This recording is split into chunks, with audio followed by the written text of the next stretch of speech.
and we run typically 2 programs each semester that attract a bunch of long-term visitors and include a boot camp and several workshops.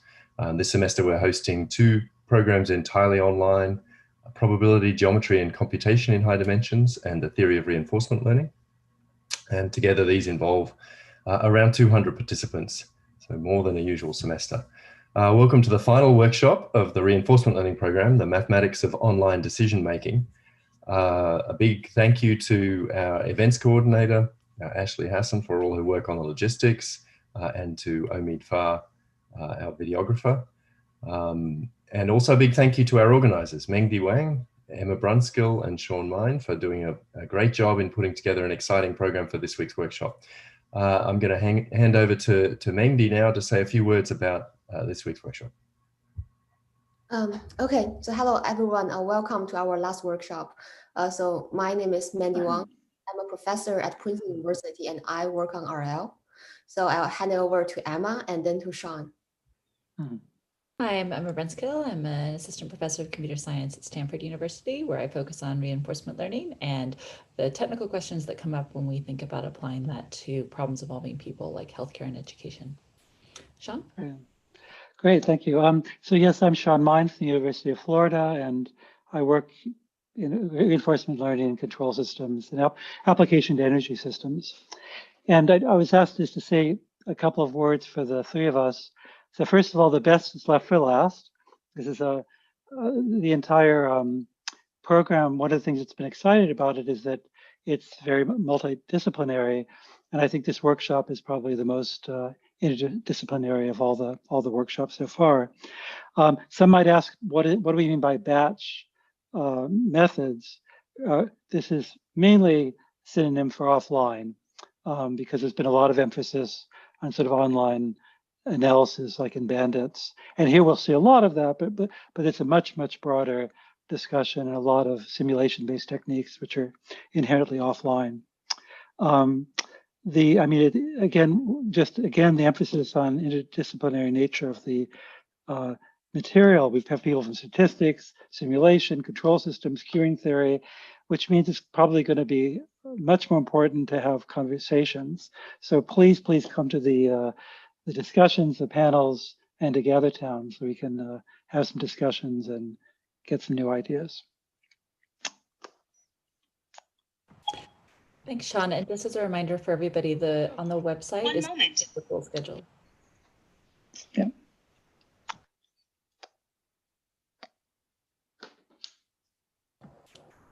All right. Well, and feel free to ask questions in the Q&A. Most speakers will always try to give a little bit of space at the end of the talk, so to ask questions live as well as GatherTown.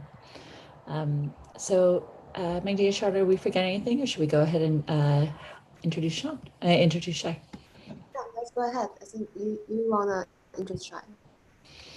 Wonderful. Well, we're really excited to have Shie Mannor kick us off this morning. Shie is a professor of electrical engineering at the Technion.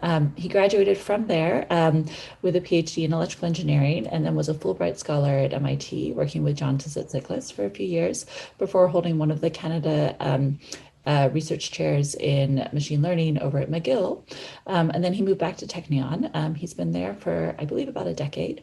In addition to doing a lot of really foundational work in reinforcement learning, he also has been involved in a number of different sort of industrial research initiatives and is currently the distinguished scientist at NVIDIA. He and his lab's work have won numerous awards, as well as he's won numerous faculty awards. One of the most recent ones is an outstanding best paper at AAAI 2019.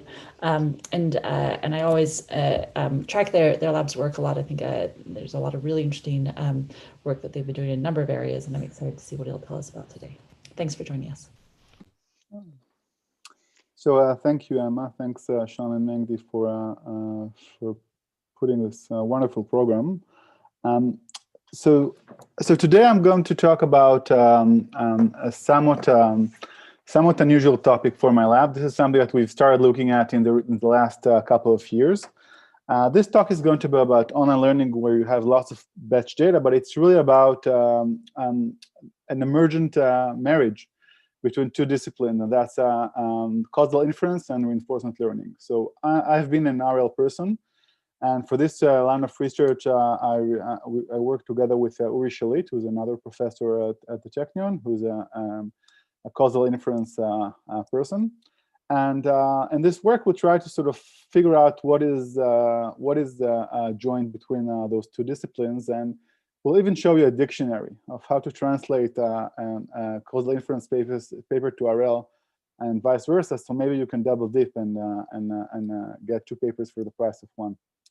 And the other collaborator is my fantastic students, Guy Tenenholtz and Jonathan Efroni. Jonathan Efroni is a former student; he's now at MSR. And Guy Tenenholtz, who did most of the heavy lifting in this work. So without further ado, I'll start. And I want to say that this is really very much work in progress. I'll tell you about things that we are still in the making, like I think is more appropriate for such workshop. So the motivation is quite natural. We have lots of data in different domains.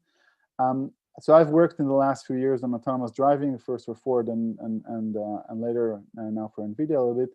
And the problem is that you do have a lot of offline data, but it's just offline data is partially observable. You don't really know. Think about autonomous driving.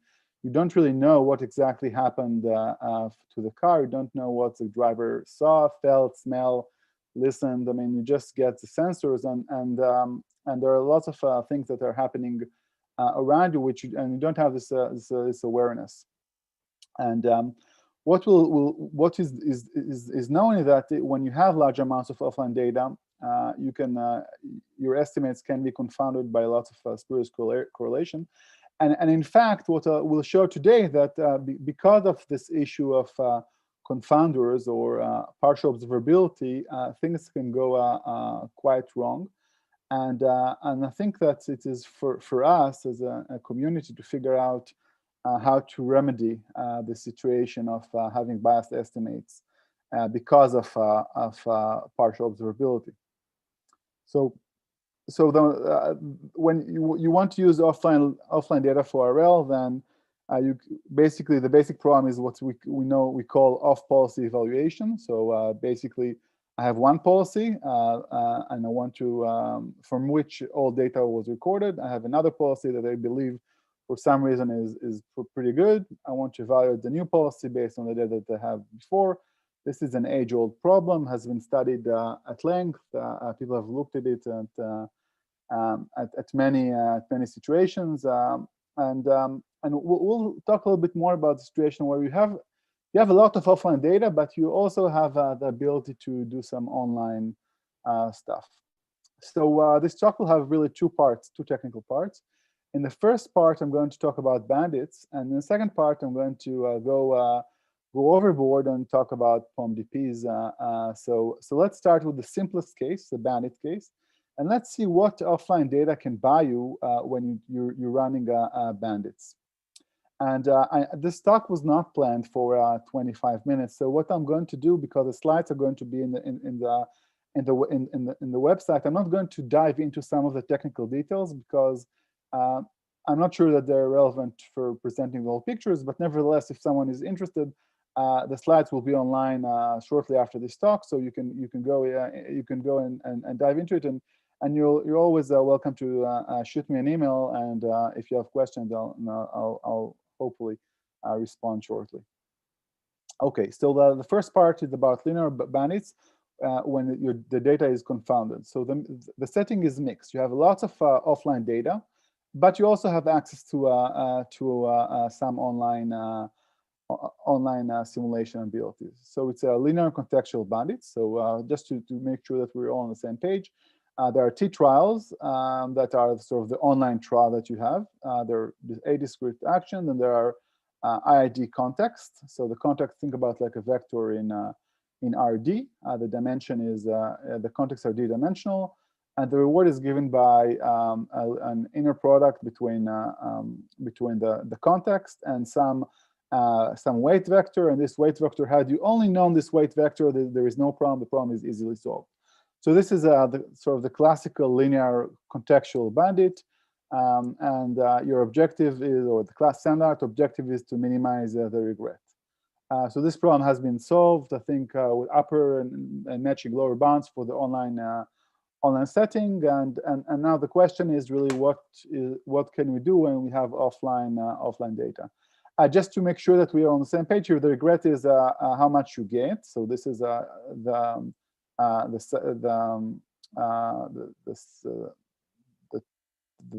this is what the best policy is going to give you, and this is how much you actually got in the time t. And usually we look at expected regret. So those are linear bandits. And then I'm giving you a sort of a treat. I'm telling you, you don't have to solve the linear bandit problem. Basically, I'm also giving you offline data. So the offline data was generated by some unknown fixed behavior policy, pi b, but only L features of the context are visible in the data. So there are D features in the online case, and there are only L features in the offline recorded data. And for the sake of the notation, we denote by X observed and X hidden, XO superscript O and X superscript H, the observed and unobserved feature of the context, respectively. So that's to see the picture. So there is a lot of offline data. In this offline data, we only get to see L. Sorry, we're only going to see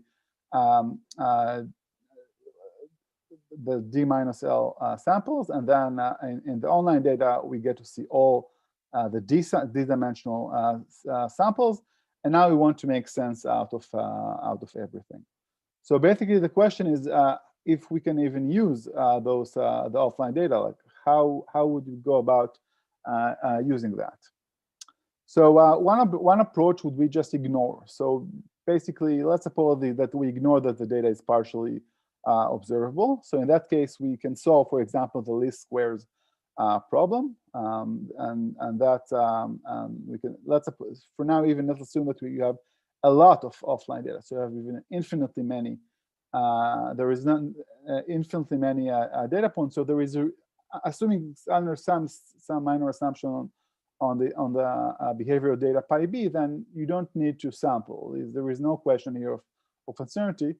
So you can. The question is whether the solution of the least square problem is meaningful for the original Bandit problem. And remember that the issue with the Bandit problem is that there are correlation between different features. So the different features are heavily correlated potentially.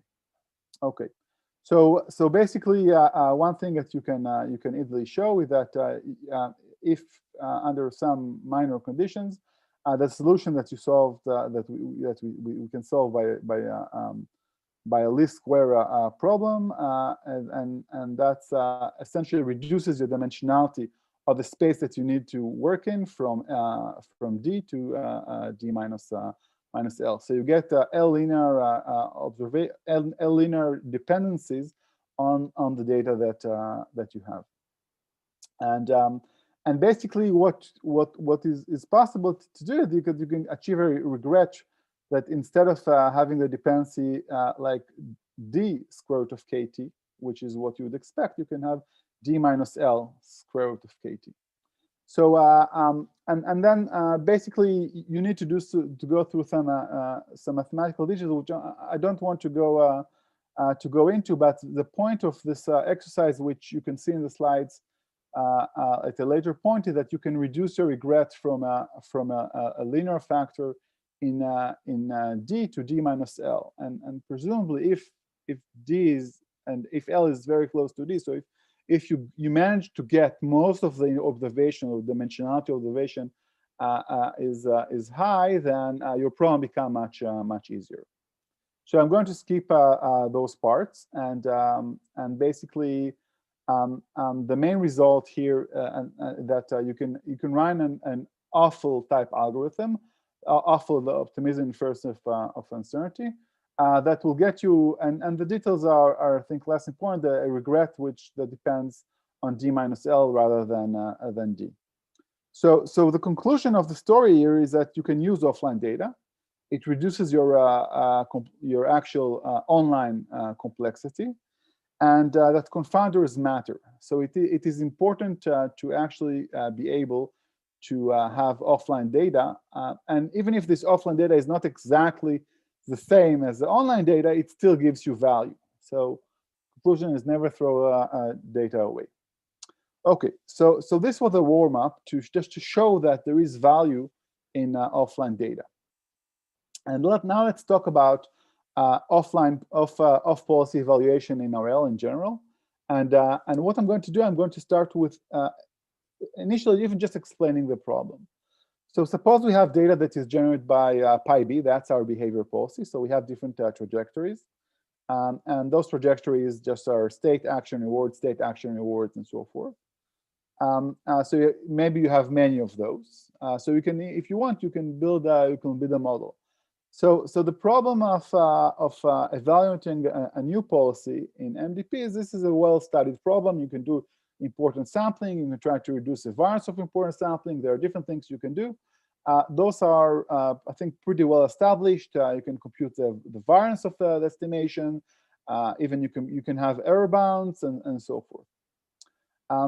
So in a in an MDP problem setting, this is I'm not sure if I would say it's a solved problem, but it's a very well understood problem. There are direct methods, there are important sampling methods, there are doubly robust estimates. All are important and valued contributions. But the question that I'm asking is, let's suppose that we've solved MDPs. We can argue about that later. But how do I even define off-policy estimation under partial observability?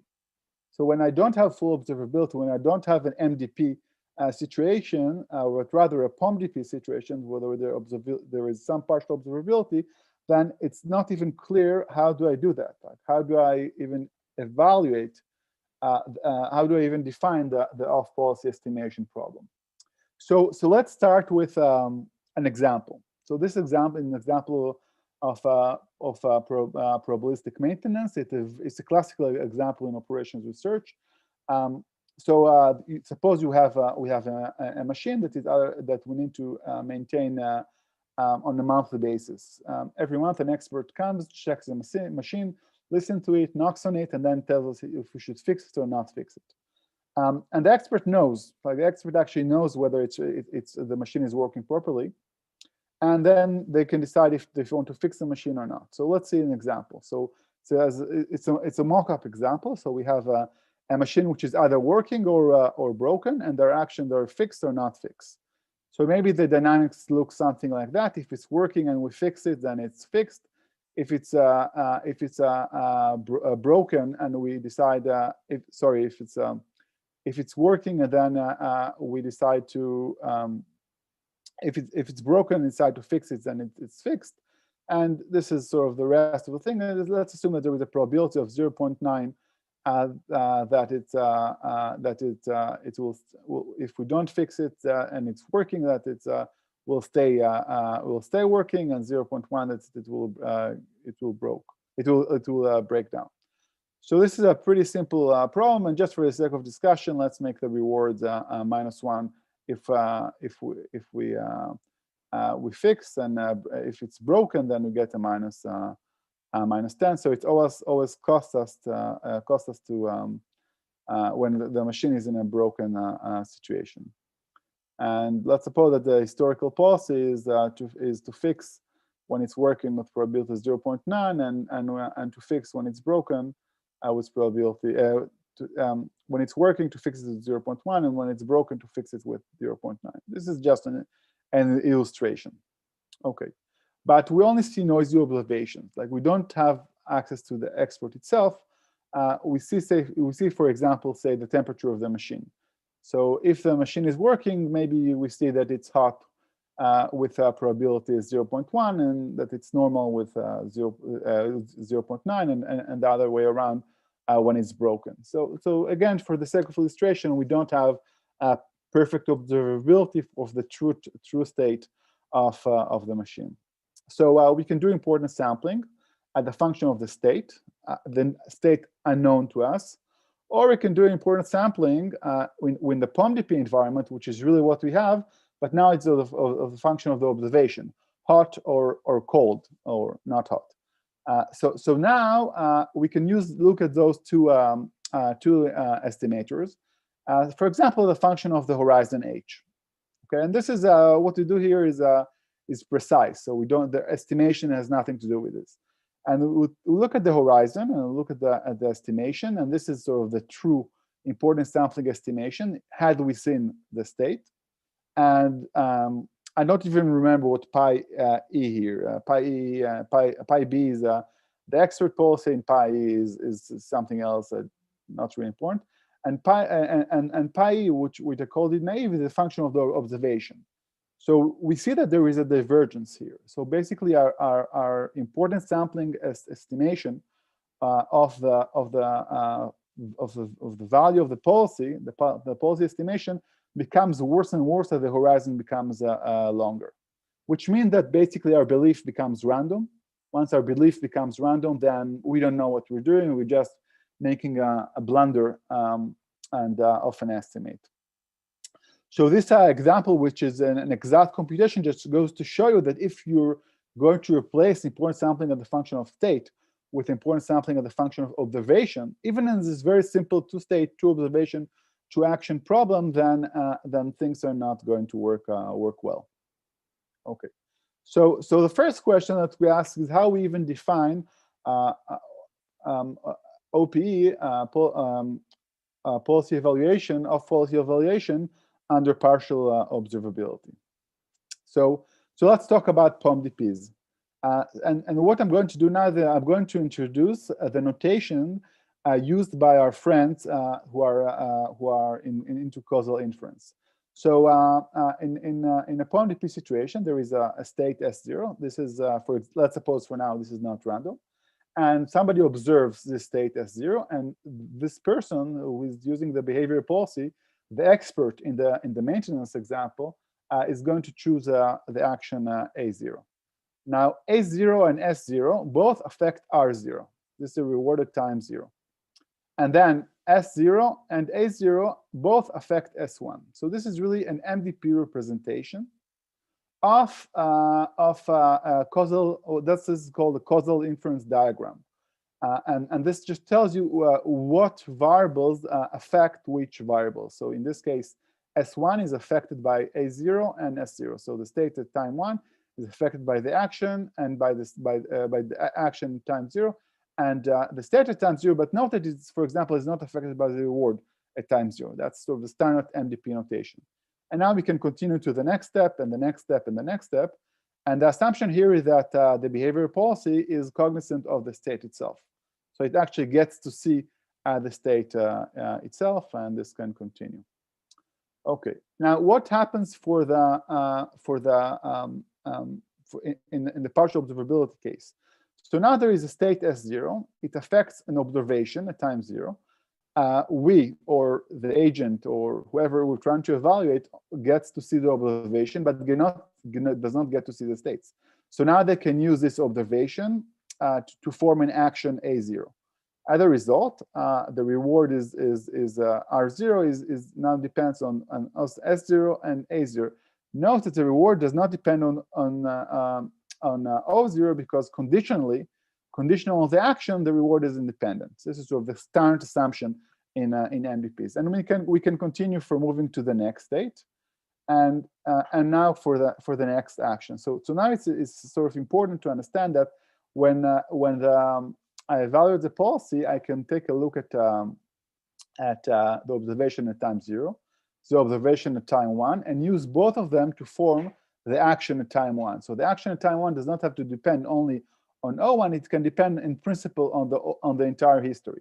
And now I can continue with this diagram to get S1, to get S2, and similar to before, the action at time 2 can depend on the whole history of the observations, but it cannot depend, for example, on the actual states.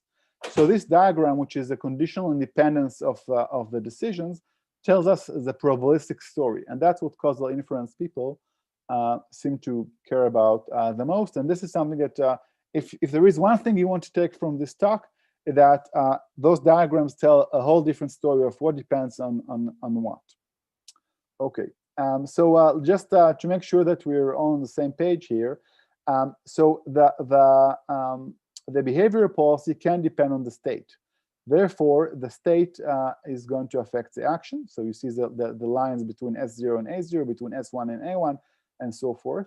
The policy that we want to evaluate, pi e, depends only on the observations. And the example here, I omitted the lines between O0 and A1 and A2, but that's just for clarity. So now we have a picture of POMDPs and MDPs, and what is the behavior policy that depends on the states rather than the observation, and pi e, which depends on the observations and not just the states. Okay, so this is what we see. We see the observation begets actions, observation begets action, observation begets action. But what created the data is a somewhat different process. The S0 created A0, and then S0 and A0 created A1, and so forth. And the observation itself is, in fact, once the state is and once the action is chosen, the observation does not change anything at this point. And that's sort of the POMDP model. Okay. So the goal of policy evaluation in POMDPs is to evaluate the value of pi e using the measure over the observable trajectories, meaning the trajectory that only have observation action reward, observation action reward, because we may not be privy to the state itself. So this is really the goal of POMDP evaluation. And at this point, we're not sure what to do, so we asked our friends who are doing causal inference. And to me, that's perhaps other slides you need to remember, and that's causal inference can offer quite a bit of insights to RL, especially to off-policy evaluations and to problems of partial observability.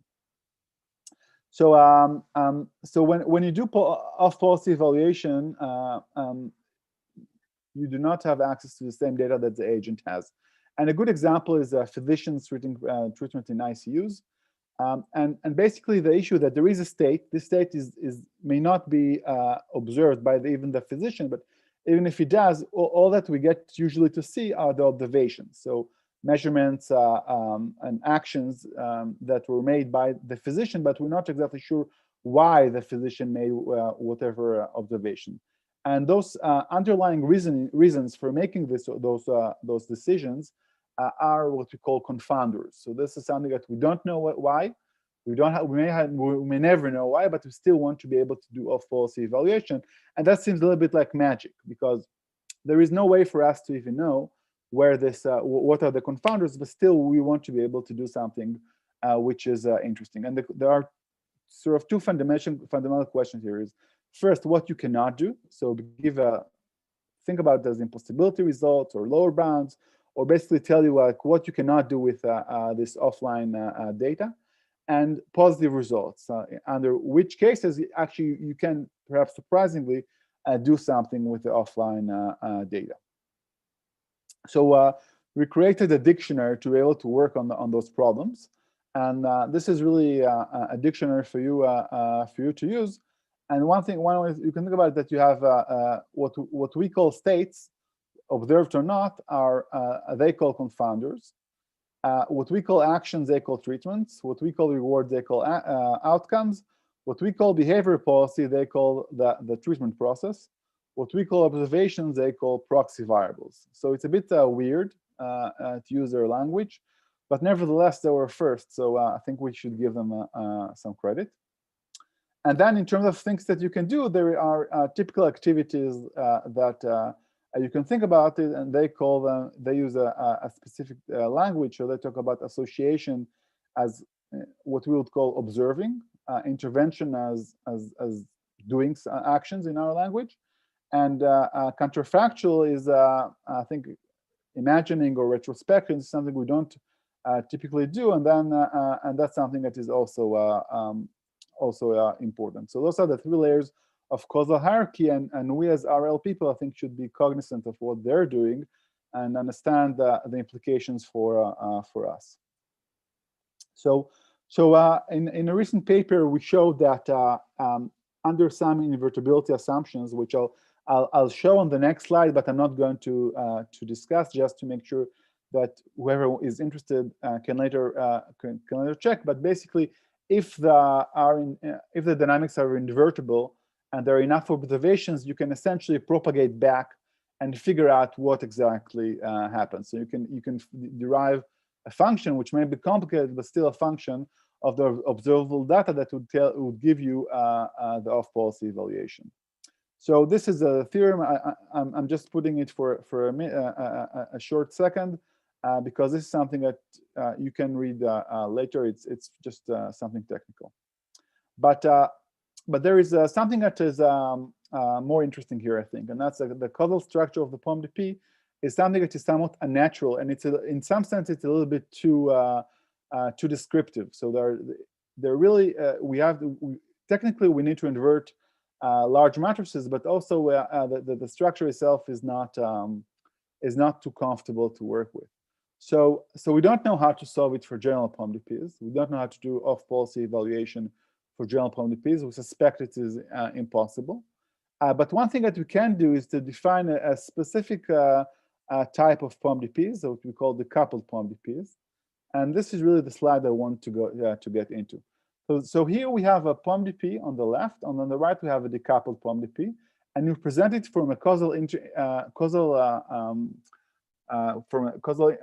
inference perspective. So we have observations on the POMDP. The observations are we call them Z, and U is the state, and this is the historical policy. And this is just a recap of what we showed before for a POMDP.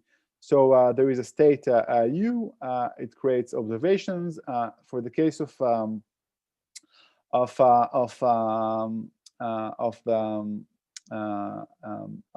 behavioral policy depends on the actual state. The evaluated policy depends on what you get to observe. And this is the POMDP structure. This is very general. So we took what we're doing on the right. We're trying to simplify it. So we create the state, which now is both, we decouple it to two parts. One part we call it is Z, and the other is U. Z is really what is a decoupling of the state, so that there is some part of it which is sort of observed and some part which is not. And then we also have the observations, which are fully observed. So let me explain how this works. The observations, once an observation happens, then nothing depends on it. The behavioral policy can depend on the two parts of the states, but cannot depend on the observations. And the policy that we're trying to evaluate can depend on the Z observation. So those are sort of the actual observations that we see, and also on the observations. But it cannot depend on the hidden part of the state. So by doing this decoupling to observations, hidden state, and observed state, we get to the point where this is a different type of POMDP. It's certainly not the most general one, but this decoupling allows us essentially to do this, to do the off-policy evaluation for this particular type of POMDPs. So I'm out of time, as expected. But the conclusion that I want to draw is that there is a bias that is inherent when you're doing using off-policy data. In the Bandit case, it was sort of simple. It was clear that whatever you don't see, you don't know what to do about, but you can still leverage what you see there. But in the MDP or POMDP case, it became quite interesting. And what we've done is we chose the easy way out. So we use causal inference terms to get a clean solution by this partitioning to observed state and non-observed state. But there is still a very long way to go of measuring how much something is observed and what is the causal relationship between different objects, and also to statistically validate those things. So I think that at least from my conclusion from this line of research is that causality and RL go better together. So thank you. I know it took a little bit more too long, but still, I think hope it was at least a little bit interesting. Shie. So we're going to defer all the questions to the break. And so we're going to move on to our second talk. Yuandong Tian is a lead research scientist at Facebook AI Research. And Yuandong is a hardcore theoretician and an engineer.